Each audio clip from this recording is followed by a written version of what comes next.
Mga kababayan, Luzon, Visayas, at Mindanao.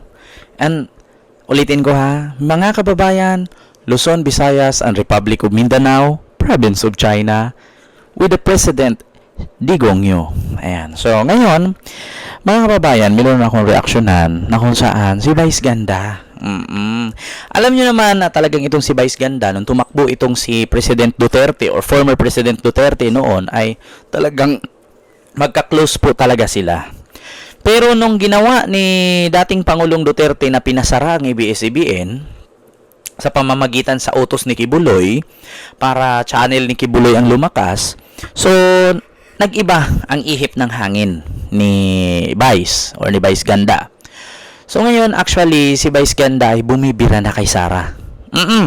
Actually kamakailan lang, nakaraang linggo nakita nyo sa may sa Showtime na nag-comment siya patungkol sa confidential fund, di ba? So ngayon naman ang pag-uusapan natin ay patungkol dito sa pagbira ni Vice Ganda kay Sara Duterte. Oo, bumibira si Vice. Ito hindi tayo fake news dito. Bumibira si Vice. Bakit? Kung naalala nyo noon, si First Lady Lisa Araneta Marcos ay in-interview ni Katunying. Oo, na ang sabi nga ni First Lady kay Katunying na bad shot na daw si First Lady kay Lisa, ay si First Lady kay Sara, kasi alam nyo kung bakit? Kasama ni Vice President Sara si BBM. So, si Sara ng Pilipinas, President si BBM, tapos tinatawanan lang ng sinasabihan na bangag si BBM, adik si BBM. So, kahit sino naman pong asawa, no? Hindi ka naman po siguro papayag na yung asawa mo binababoy ng kaibigan mo. So, ngayon, kung ang kaibigan mo tinatawanan lang na ang asawa mo ay binababoy, so anong gagawin mo? Malamang sa malamang, magagalit ka, makapag-react ka, or else, hindi mo na siya kaibiganin, di ba? So, ito yung reaksyon ni Vice Ganda patungkol nga dun sa sinasabi nga ni Vice patungkol sa interview ni Katunying kay First Lady Lisa Araneta Marcos na bad shot daw siya kay Sara dahil biruin mo, boss mo yung asawa niya. Tapos kayo magkaibigan. Tapos yung tatay mo, sinasabihan na, si Bongbong Marcos, bangag noon nung naging presidente, bangag ang presidente niyo. Tapos tumawa lang daw si Inday. So, sabi ni First Lady Lisa, budget ako dyan. Sino ba namang matutuwa? Kasama mo sa politiko, no, sa tandem, ang asawa, tas nung binaboy mo, tumawa ka lang. So, nag-react dito si Vice patungkol dun sa sinasabi ni First Lady Lisa. So, ito po, panoorin at pakinggan nyo po. Kunyari ako, ino-okray si Ayon. Ay, sorry kung tinatabla mo yung asawa ko, wala tayo. Ay, ka na sa life. Oo, hindi ka mag-exist sa mundo ko, di ba? Di ba? Tama. Kung ganyan ka sa... Hindi. Wala. Kasi mo yung tao. I will give back the same energy. Tama. Di ba? Hindi ako magiging mabait sa'yo habang winawalang mo yung asawa ko. Hindi, I will give back the same energy. Makakaasa ka. Hindi ako ganun kabait na kahit salbahe ka, mabait pa din ako. Ay, hindi. Hindi ako ganun kabait. Di ba? Narinig nyo?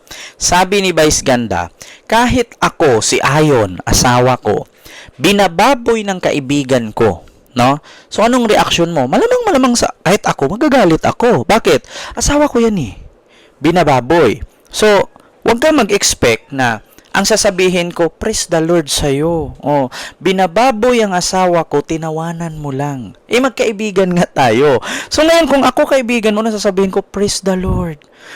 Kaungaan ka ng puong may kapal kasi nung binastos-bastos ang asawa ko ng tatay mo, tinatawanan mo lang.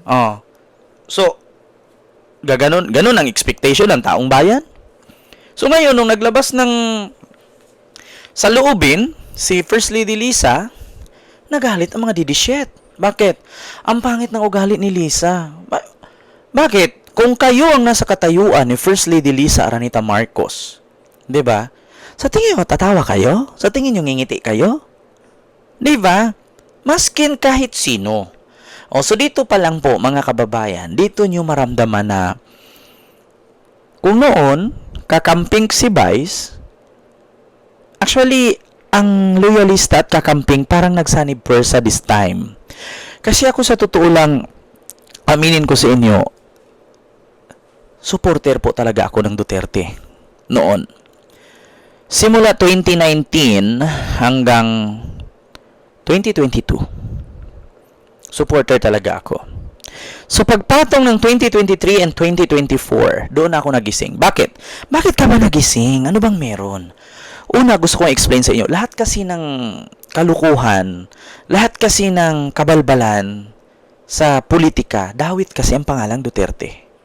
Una, pagdating sa Pogo, si Duterte po ang may kasalanan. Bakit? Siya po ang bukod tanging presidente na ginawang legal ang gambling. Alam niyo naman, di ba? Kahit sa school, kahit sa elementary school, kahit elementary ka, di ba may nakalagay, bawal ang sugal, gambling yan eh. So ngayon, yun bang Pogo na ginawang legal ni Digong at nakapasok sa Pilipinas? Ilang pamilyang Pilipino ang nasira ang buhay? Ilang pamilyang Pilipino na nagkahiwalay? Ilang pamilyang Pilipino na mga naipundar na ibenta na isangla at nawala? Dahil sa sugal. Di ba? So ngayon, napagtanto-tanto ko, oo nga naman. So kung si Digong ay para sa bayan, hindi siya para sa bayan. Masisira ang bayan sa ginawa niya. Illegal ang sugal. Maskin sa China nga, binaban ang Pogo. Bakit sa Pilipinas, ginawang legal? China ha, take note. China galing ang Pogo. Kung mismo sa China nga, nakaban sila. Bakit sa Philippines, ginawang legal? So, doon pa lang dawit sila. Pangalawa, pagdating sa pangungurakot, marami po silang nakukurakot. Take note, mula sa anak niyang congressman, 51 billion na project sa flood control sa Davao. Walang flood control na itayo. Bakit? Nawala ang 51 billion. Pagdating kay Sara Duterte, 612 million confidential fund. Nawala rin. Hindi natin alam, nandun daw kay Mary Grace Piatos, kay Kukoy Villamin, kay Nagaraya, kay Uwishi. Di ba? So, doon pa lang, kahit ikonik-konik mo, una, illegal na gambling, ginawang legal. 1 point na yun sa akin para mawalan ako ng pag-asang sumuporta. Pangalawa, mga katiwalian sa pagnakaw ng pera ng bayan, sangkot pa rin sila. Hindi lang masabi kung nasaan. Puro na lang confidential. Pangatlo, pagdating sa droga, my God, 30,000 ka, adik di umano ang namatay na hindi dinaan sa due process. Pinatay diretsyo na hindi man lang hinuli, hindi man lang kinulong, hindi man lang kinasuhan. Wala po kasi sa saligang batas ng Pilipinas, wala po sa rule of law sa Pilipinas na patayin mo kasi adik. Meron po sa rule of law na hulihin mo, ikulong mo, kasuhan mo kapag adik. Tapos, maraming ang adik na namatay, 30,000, di umano na adik, pero wala namang drug lord. So ngayon kung sasabihin nila, si Parohinog ng Osamis, drug lord. Si Espinosa ng Leyte, drug lord. So, bakit? So, ganito pala ang mangyayari. Leyte at Osamis lang may drug lord.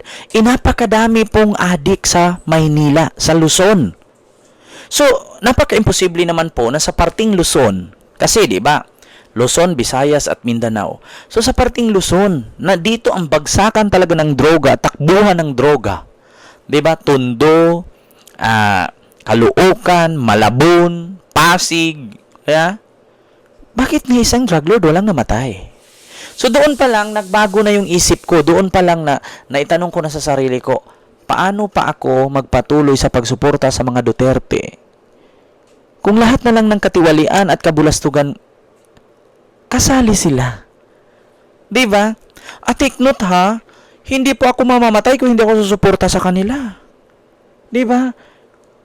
Hindi naman ako naka-register sa kanila. Bakit? May registration ba pag suporta kay Digong na pag umalis ka sa pagsuporta kay Digong, ma-expired, wala ka na internet. Ganun ba 'yun? Wala, 'di ba? So nakita niyo naman po ngayon. 'Di ba?